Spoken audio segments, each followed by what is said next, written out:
For our next panel, we're going to be discussing venture capital and deal-making trends. And we have a representation from India and China and Silicon Valley on this panel, and Hong Kong included, and also even Australia. So I'd like to welcome to this stage our VC Dealmaker panelists, and they are Hani Nada from GGV Capital, and Hans Tung, who's a venture capitalist here in Beijing and the Bay Area, and former VC managing partner in Beijing for Qiming. And next, John Dorey from Inventus Capital Partners. And Melissa Ghazi from Arbor Ventures, here from Hong Kong. Portia Koo is a partner at O'Melveny & Myers. Portia.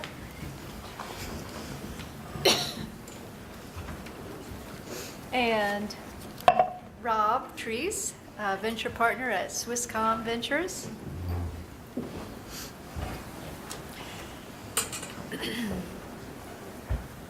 So just to take up this theme of fill in the blank that Omar mentioned, I'd like each one of our venture capital deal makers to talk about what they see going forward as the next big trend in venture capital, both China, India, Asia, Silicon Valley. So fill in the blank. Hani Nada, what do you see as the next big trend in venture capital?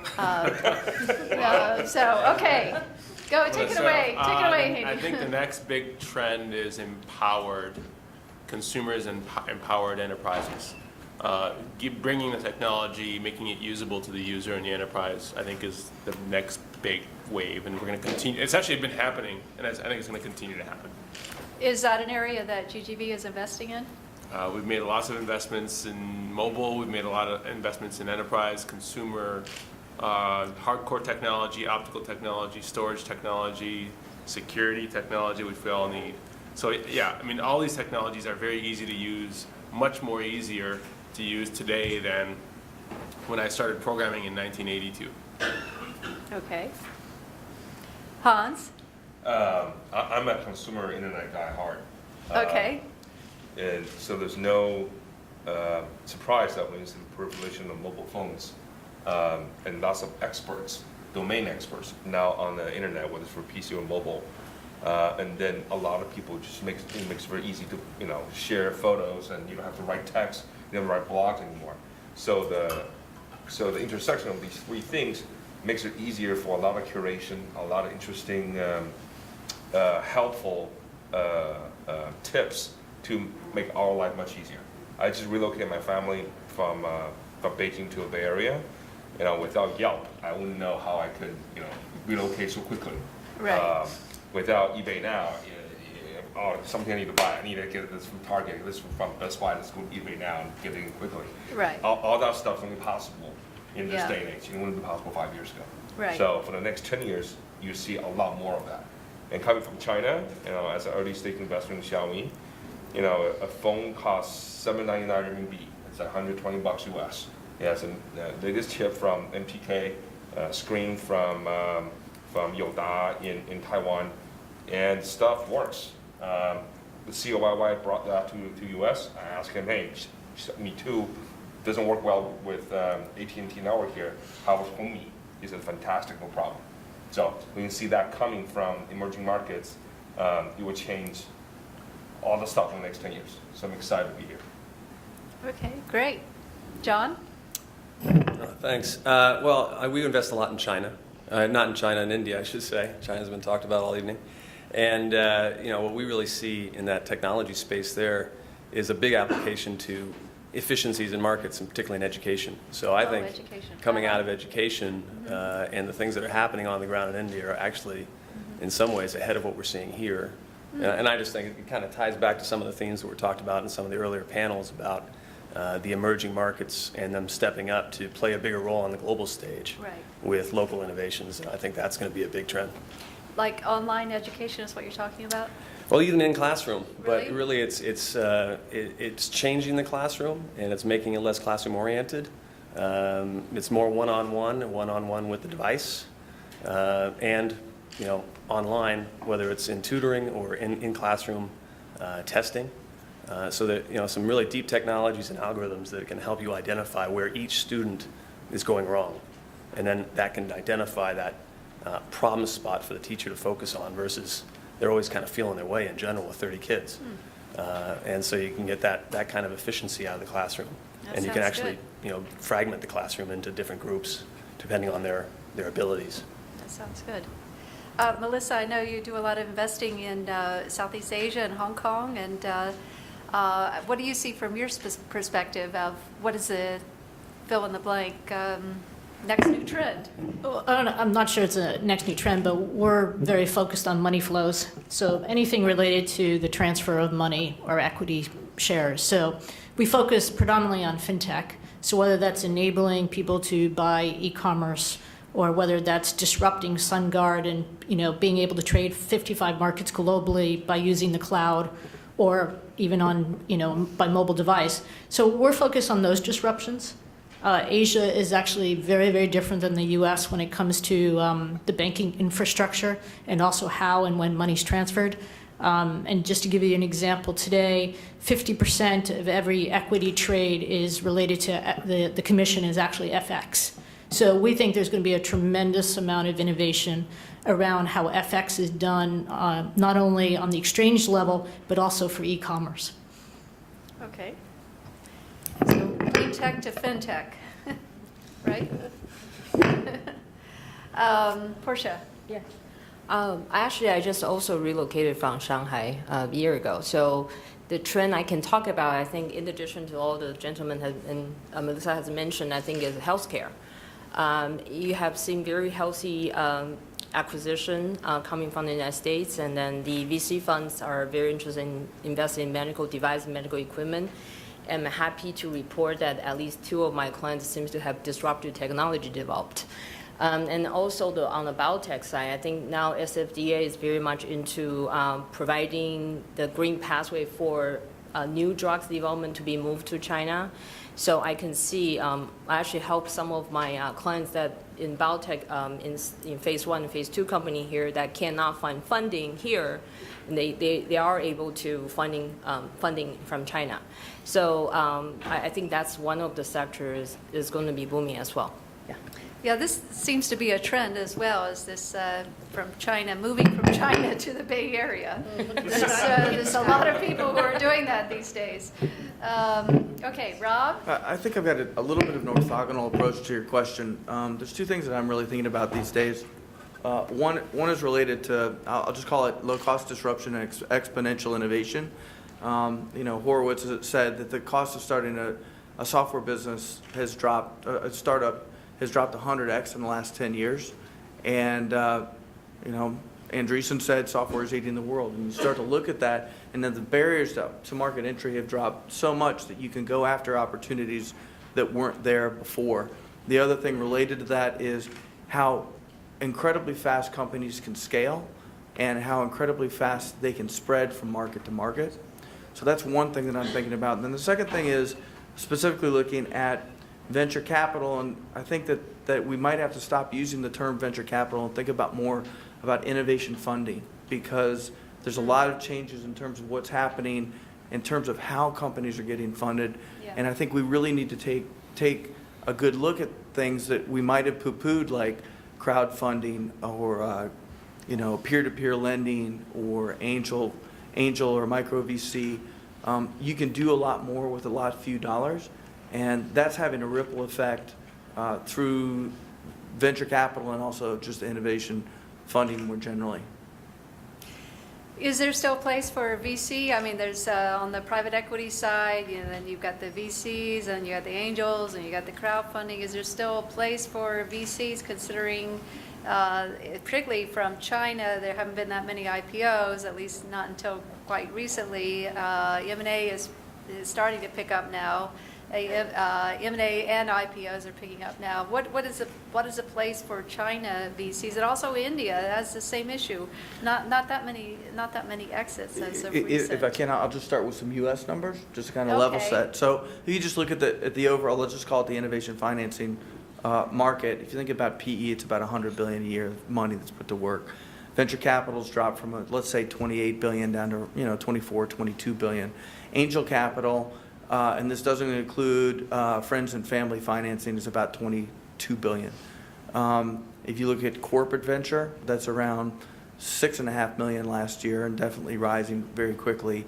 I think crowdfunding was $750 million last year.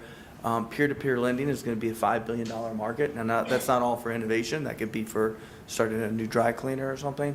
But I think this is going to be interesting in the sense that probably this year, you're probably going to have more angel capital deployed than venture capital. But you also see the private equity guys moving down into the venture Yeah. as they seek returns. Yeah, so where's the spot then for VCs? I'm just curious. Anyone else on that? So I think there is a excess capital on either sides of the barbell, whether it's the seed A rounds or the D pre-IPO rounds. And really, companies in the B to C rounds are struggling to find capital because there's very few funds that are sized that way.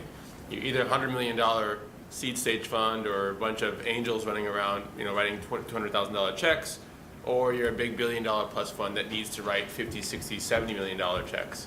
So I think for VC firms like ours, of course, that can write these $5 to $10 to $15 million checks, there's plenty of opportunities. We haven't seen it impact our business at all yet. It's actually great because the pipeline of deals, we're seeing more deals than ever. I mean, I probably see more deals than I care to nowadays, just because there's a lot of startups that get funded and they can't get to the next stage to get funding. I mean, a seed fund will never write a $100 million or $10 million check. It's a tenth of their fund. So I think it's a great opportunity. And on the exit side, I think very few firms have the expertise to help companies get exit, and that's another opportunity for venture capital as well. Yeah. Are the angels a good filtering mechanism for the VCs? So I remember Bono, the singer from U2, coming into the venture capital business in 2000. Now you have guys like Ashton Kutcher, Lady Gaga coming into the venture capital market. Yeah. We'll see how good they are. Okay. It's still early days. What about crowdfunding? Is that any factor, or is it just too small and too naive to matter much? I'll jump in. I mean, I think you have to take it as a real part of the innovation financing ecosystem. There's obviously going to be a lot of dumb deals that are done, deals that shouldn't have gotten done. But the reality is you're going to get a lot of companies that are able to get to break even on crowdfunding money alone, and they're never going to have to go to venture capital. I think the other thing, just to build on Haney's comments, there is a role for VC. We talk about this seed to C phenomenon, where if you have the right value proposition as a venture startup, there's no shortage of good money that will chase you down. And you see these companies just explode, and they go from a seed round of financing directly skipping over an A, B, and they get into, at Series C type valuations, the high atmosphere valuations, and so there's plenty of those guys. But to Haney's point, there's the leftovers, the guys that are continuously funded by angel financing that don't have anywhere to go. And we talk about zombie VCs, but I think we're also going to have a real, everyone's calling it the Series A crunch. I think it's more like a Series B crunch. But I don't know what's going to happen with all of those companies that may be at break even, but don't have any chance of ever ringing the bell with a New York Stock Exchange IPO. We have a different problem actually in ASEAN and in Hong Kong. We actually don't have any real number of venture capitalists that are there. So what we have are very wealthy families in Hong Kong that will tend to do the very, very early stage financing. Or what happened in Singapore was the government actually seed funded 20 seed funds and now has realized there's nobody to step in for this Series A and Series B. So what you'll see is occasionally a one-off deal done by a firm either that has an office in China or maybe even the US. But what's happened is there's actually some very high-quality companies in the region that actually just can't get financing, and they fall through the cracks because people just don't want to be bothered actually with ASEAN if they're really focused on Silicon Valley or on China. So actually what we've seen are some very, very good companies, and really who stepped in to help fund them are the corporates. MasterCard and GMO and Citibank, and we're seeing a lot of activity by the corporates to help step in and fund these companies. John, from your perspective with India deals. Yeah. So, I mean, similar to Melissa's comments, we would Yeah. welcome to see crowdfunding, and we'd welcome more angels. And in fact, that's a big part of what we do every day. I have partners on the ground in Bangalore. We've backed over 100 companies between here and India, and even today, after doing that for the last 15 years, the size of the venture market in India is about a dozen funds and about as much money as it goes into the metropolitan area of Seattle. So you got a very big country that's very underfunded in our view. And so we definitely welcome the angel community, and we're trying to help them make venturable bets and back companies and structure companies in ways that we can follow on, because we're very eager to do so. In the end, it's all about the entrepreneur, and where he got his seed money, in our view, is somewhat tactical if he's building a great business. But if he's all completely misstructured, and improperly guided, then it makes it pretty tough. So we spend a lot of time mentoring the angel community. Okay, mentoring the angel community. Do you think that Silicon Valley VCs are overlooking India and China? Well, it's, if you're looking at companies that are on the ground in India, it's very difficult. The regulatory environment in India requires you to have a pretty specific structure to your fund to invest in Indian entities. But on the other hand, half of our investments are U.S. companies that have most of their employees in India. And I think a lot of the venture community has a lot of experience with that, and has been very successful for a very long period of time. The Indian community in Silicon Valley is very entrepreneurial, and has been, and has produced a lot of great companies. And they're doing it more and more by having fewer and fewer people. Everybody talks about how cheap it is to start any kind of startup, but it's even better when your employees are in India. Instead of moving them over to the U.S. and paying them 5 times the rate, you'd pay them to live in India and actually have a better quality of life in India than they would here on that kind of purchase power parity. Would you like to have more company in India from VC investors or less? Well, we're starting to see the growth equity funds come into it, Yeah. because the growth equity problem in India has been kind of stagnant. The growth equity environment has been a bit stagnant, and so they're starting to come down and do the Series Bs and Series Cs. We're encouraged by that. We wouldn't mind having more funds. We don't have a lot of price competition in venture in India. It's more about collaboration. We usually syndicate. There's usually at least 2 investors on every company at the Series A stage. And so, and we think that's a healthy thing. When you have more smart people and more networks around the company, it increases your odds of success. Mm-hmm. So it's very different. It's a very different thing than when you talk about Silicon Valley and 200 venture firms and who knows how many thousands of angels and crowdfunding and all the other competitive aspects that are happening here. Yeah. But in that segment of Indian companies that have an Indian focus, even in Silicon Valley, they don't get as much attention because they're usually more capital efficient than most of the traditional venture funds that want to write a $5 million or $7 million check. Most of our investments are $1 to $3 million investments, but they're in revenue companies and they're growing very well. Hans, from your perspective now that you're here in the Bay Area, what do you think? Do you think that Silicon Valley-based VCs are not paying enough attention to China? Because you spent all those years in China seeing these deals up close, and you've backed a number of really leading-edge companies from China. I think a lot of people here probably know that 10 years ago, in 2004, SVB took probably 25 VC firms from Sahara Road, mostly from Sahara Road, to China, and it was a great tour. Yeah.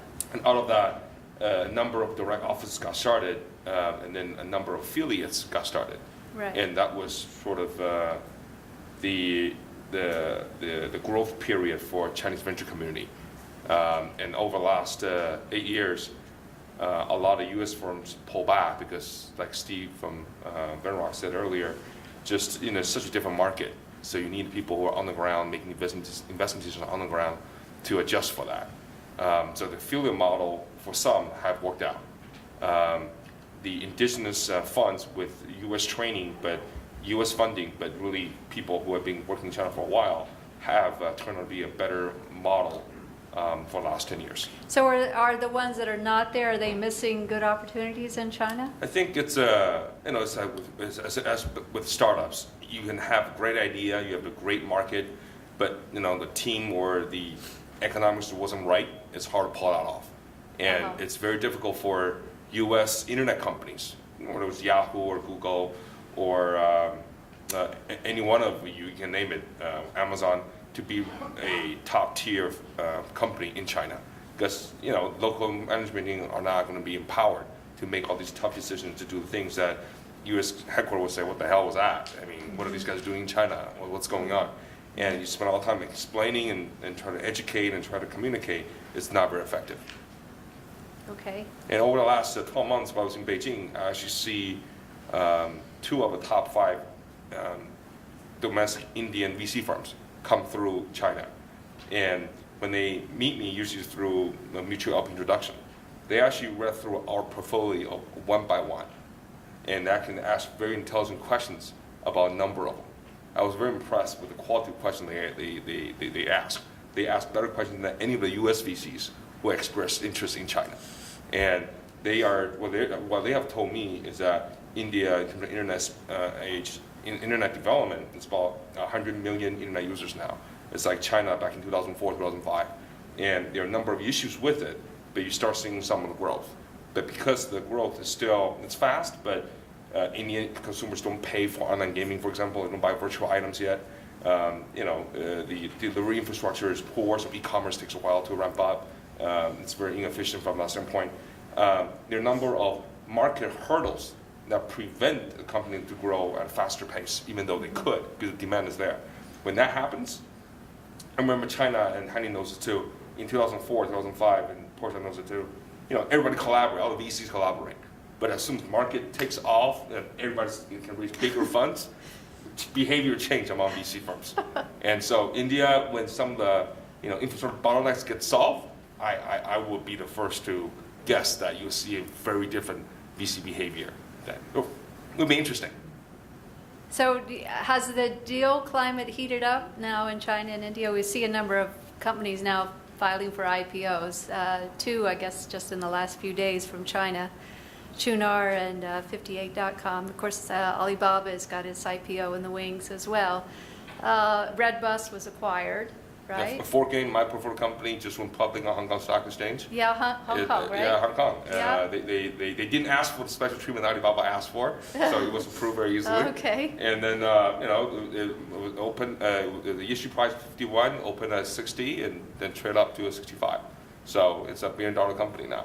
How many more IPOs are we going to see from you will see- venture-backed China companies You'll this see year? a lot in the next. This year? You'll see a lot before the end of the year, for sure. A dozen? Yeah. No, it's already early October. You see 5 to 10 is already quite a bit. But I think if the market continues, the macros stay the same, then Q1, Q2, especially Q2 next year, could be interesting. We'll see. Okay. But 91 Assistant being acquired by 1.9 billion. I mean, Yeah. no one thought that was Huge possible. deal, right? Yeah. So is M&A a better exit today than IPO? It depends on the ferocity of competition amongst the internet players. When Ali, Baidu, Tencent, 360, Kingsoft, Sina, Xiaomi, all those guys, as they fight over each other, then there's more reason for them to buy a company. Before it's like, why rush, right? Just take my time, reverse engineer, hire a bunch of people, or even try to recruit some of the people from the small players, and you're done. Now, so they're competing against each other.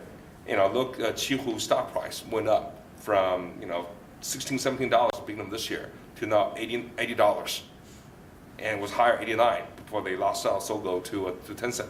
So when you see that kind of swing, of course they will buy. It makes sense. Stock currency is very good price. Very good way for them to acquire companies.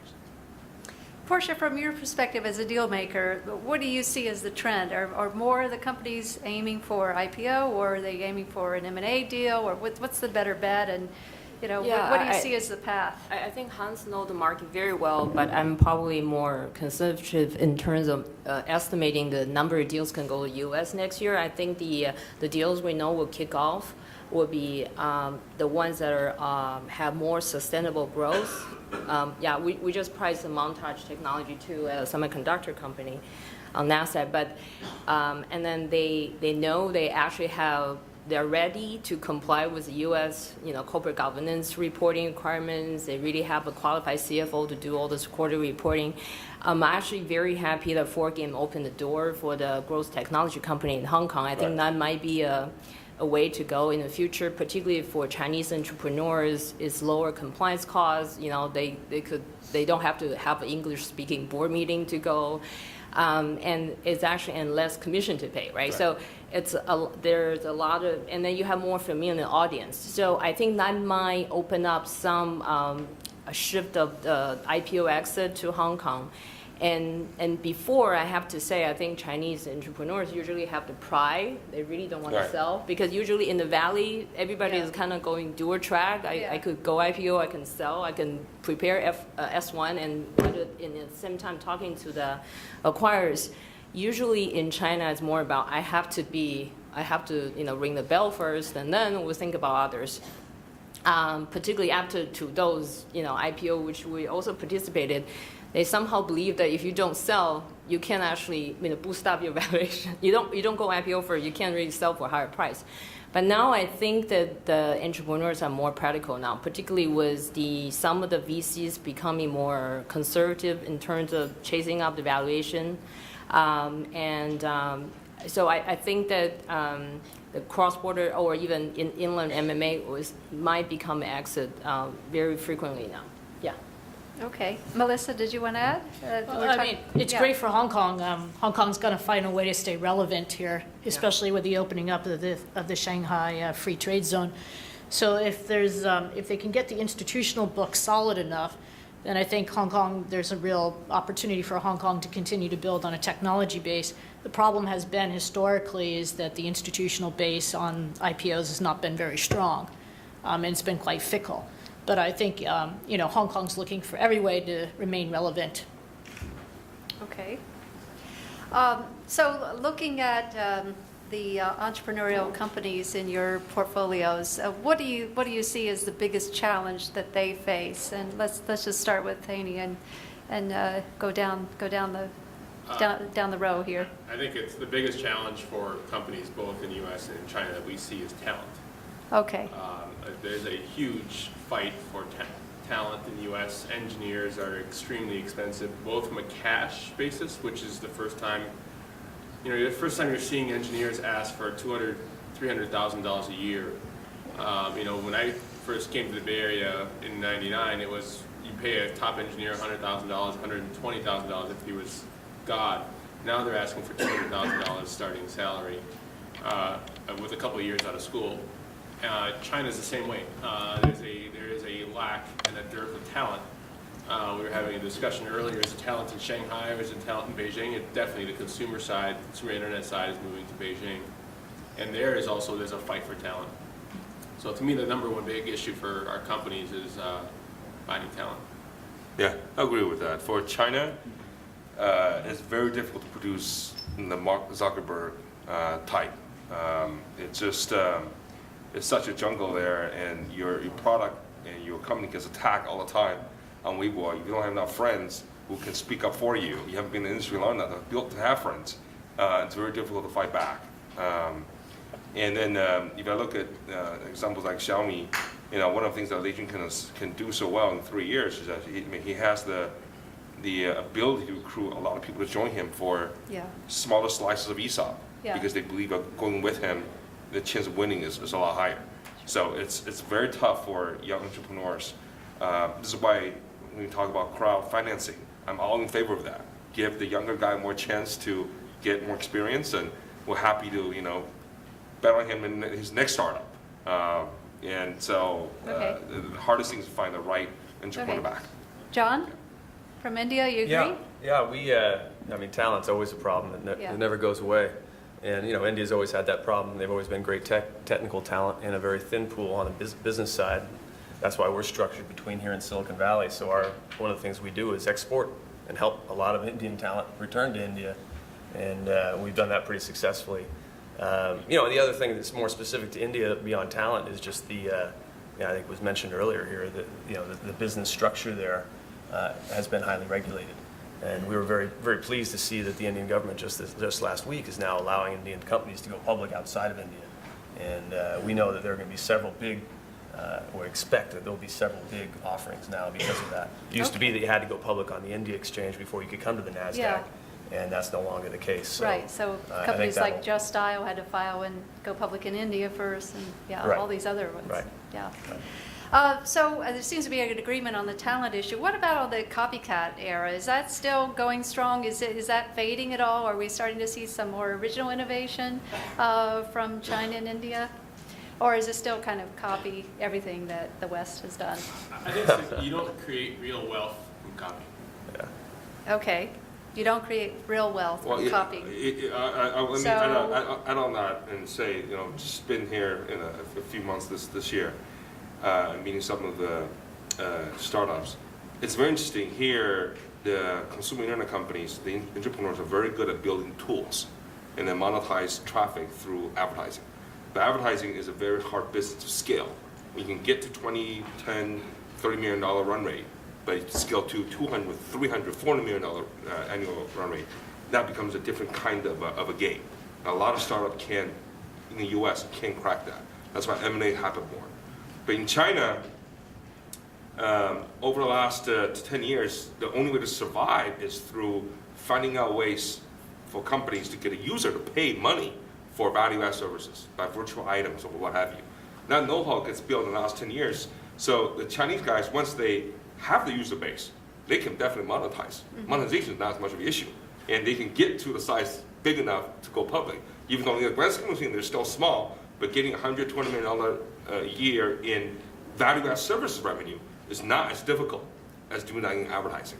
And I think some of the, Hanny, they have a great portfolio company, YY, $2.6, $3 billion market cap now.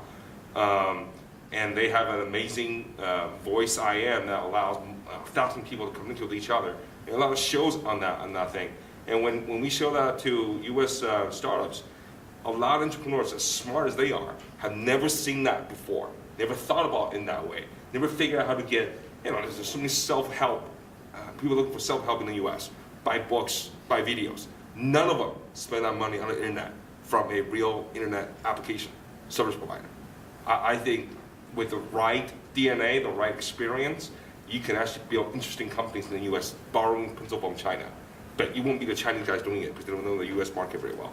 So I'm excited to see what in the next 5 years, can you see more Zynga in other fields in the US in consumer internet space, borrowing the principles from Japan, Korea, and China, and do that. Okay, I've seen yeah, more yeah. business model innovation coming out of China than More business model innovation, but not necessarily technology innovation.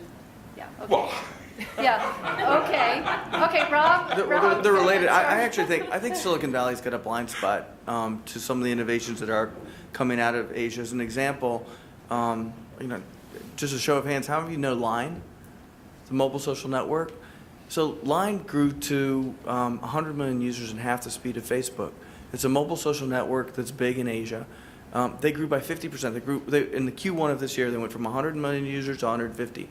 And yet we're sitting here in Silicon Valley, and we call ourselves tech savvy, mobile savvy. I will tell you that the majority of people in the mobile industry here in Silicon Valley don't know Line. but a lot of people know WhatsApp, right? Yeah. Who doesn't know WhatsApp? Most people do. But you look at WhatsApp, Line, and WeChat, Yeah. very different application. Yeah. It's all about messaging, mobile messaging. But you can tell the way that the entrepreneur, the PM building of each product have very different mindset. Right. It's very interesting. If the guys who do WeChat and Line are more Americanized, Right. I think the product will do so much better than WhatsApp in the US. Yeah. So And- I'm just Interesting. curious to see Okay. what will happen in the next 5 years. And the other thing I would just That's why say, people relocate back to the US. yeah, I think the interesting thing will be if people from Asia are coming to the States, if they have the ability to let go and work with Americans who know how to do things in Correct. the American market, because oftentimes they don't. Questions from the audience? Very quickly, yes, all the way in the back, and wait for the mic, please. It's coming right across to you now. And what's your name, please? Hi, Manav Singh. I'm a partner with SOA Projects. I have opened and closed offices in India and China both, so I'm going to play the devil's advocate here. Last 5 years, if you look at all the IPOs from China into the US, how many of them have succeeded? With the FCPA, the US gap, with all the stuff happening in China and India, that matters fact. I have a joke in my office. You go to India and you ask for books. Being an author, they'll give you 2 sets of books. You go to China and ask for books, they'll give you 3 sets of books. Okay, so what's the answer You know, here? so how when these companies come to the US, Yeah. how do you feel comfortable, secure to do anything, or even when they go public, we can name companies that went Okay. public and disappeared. Okay, Got that one? So there are bad actors everywhere on the planet. They're the biggest bad actors on the planet are right here in the U.S. So we have 116 companies in our portfolio. We've only had, and half of it's in China. They have one case of fraud is in Chicago. Okay. In China, we've taken 12 companies public. Not a single one has had any accounting issue, any SEC issue, any reporting issue. Not a single one. So there's shit everywhere, excuse my language. There's crap everywhere. You just have to be mindful and look for quality. okay. Another question? Okay, the gentleman standing in the back. And who are you, please? Matan. My question was regarding Chinese technology, which in some case does have innovation, which outstrips that which is available in the valley. You know, example of YY was brought up, Weixin, WeChat is another good example. In some cases, such as with WeChat, they've had a team in the States trying to help them cross the geographic chasm. Arguably, their technology is as good, if not better, than what's available. What is the challenge for the companies in China to make that jump to the U.S.? And Okay, how who could they wants to think answer about that? challenge? I think Rob mentioned that earlier. Just, most Chinese PMs have never lived in the U.S. How are you supposed to build a product for guys in the U.S. that have never lived before? And if they work with the American team, is that the best American team they can find in the market, or just the one they can afford? How much empowerment they're going to give to the American team? It's the same issue that U.S. company have in China. It's the same thing happening to Chinese companies that are successful in China, having trouble to expand overseas, especially in the U.S. market. Okay, one last question. Yes, here in the front. Oh, sorry. Okay, yes, here in the front, the lady. I'm Taryn Sullivan with a startup, EEX, in China, and I wanted to ask you about this enterprise space that you mentioned at the beginning. From your perspective in China, what is the biggest opportunity there, or what are the big challenges in that enterprise space? So this gets talked about automation and human capital, how much capital was needed before you just suddenly ran an errand boy versus having an SAP system in place. And that's changing because wages are coming up, wages are coming up, prices because of the cloud is coming down. So I think we're seeing a lot of interesting ways to help an enterprise or businesses automate in China. Alibaba got its start for helping businesses, get online. So I think you're going to see a lot of interesting innovation on the enterprise space coming from China very, very cheaply. Okay, on that note, let's give our venture capital deal makers a round of applause.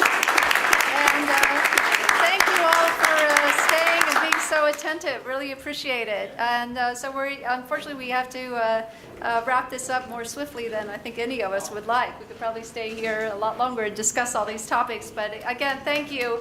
And look forward to seeing you outside.